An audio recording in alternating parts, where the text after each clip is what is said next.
You know the debate, Beatles or Stones. Every fan of music from that era of rock has picked a side. And I have my own opinions about that debate, but I also believe there's a third band that gets left out way too often. And I think it's time we start putting the Kinks in the conversation. Let's start with this. The Kinks basically invented punk and heavy metal in 1964. You Really Got Me wasn't just a hit, it was a shift. That distorted power chord, that wasn't a pedal, it was Dave Davies slashing his speaker cone with a razor blade. This was all before the Rolling Stones released their fuzz-laden Satisfaction a year later. Without the Kinks, The Who's early material might have sounded very different.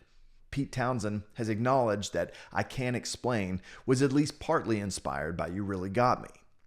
Ozzy Osbourne, among many others, has also talked about his obsession with You Really Got Me, so no Kinks, no Sabbath. Just like the countless artists that drew inspiration from the Kinks' music, let's give credit where credit is due. But they didn't stop there. Everyone talks about how the Beatles evolved, and yeah, of course they did. But the Kinks were just as versatile. They went from raw garage rock on early singles to British Baroque pop on the Kinks or the Village Green Preservation Society to full-on Americana with Muswell Hillbillies. Even the subject matter of the Kinks' lyrics were groundbreaking. Lola was released 2 years before Lou Reed's similarly gender-bending Walk on the Wild Side.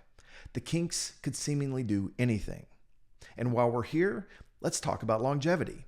The Beatles quit in 1970. The Rolling Stones are still playing, but for me the results are increasingly mixed once you get beyond 1978's Some Girls. The Kinks were releasing hits from 1964 all the way to Come Dancing in the early 80s. That's nearly 2 decades of great songs. And speaking of great songs, Waterloo Sunset, Strangers, This Time Tomorrow, Sunny Afternoon, I could go on and on. Ray Davies might be the greatest songwriter of his era, and that's saying something. These aren't just songs, they're little novels, romantic, melancholic, biting, beautiful. I'm not saying they were better than Lennon and McCartney. I'm just saying they were in the same weight class. And look, if you want rock mythology, they had plenty of that too.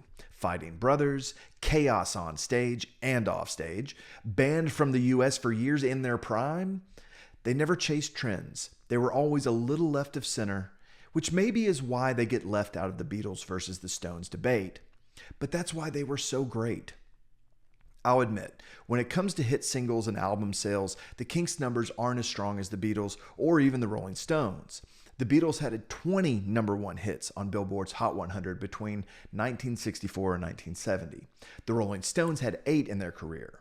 The Kinks had 0, though they did have 5 songs in the top 10 in the US Billboard charts.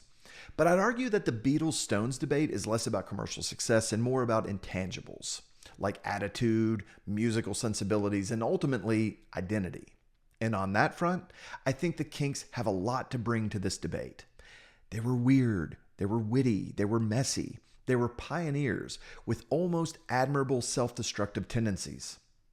I love the Beatles, I love the Stones. There's nothing mutually exclusive about either of these bands or their music, which is why it's such a compelling debate.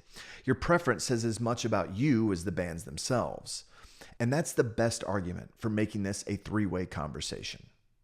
The Kinks fill a quirky, irreverent gap when you're deciding between the Rolling Stones and the Beatles. I wouldn't make the argument that the Beatles are inherently better than the Stones or vice versa.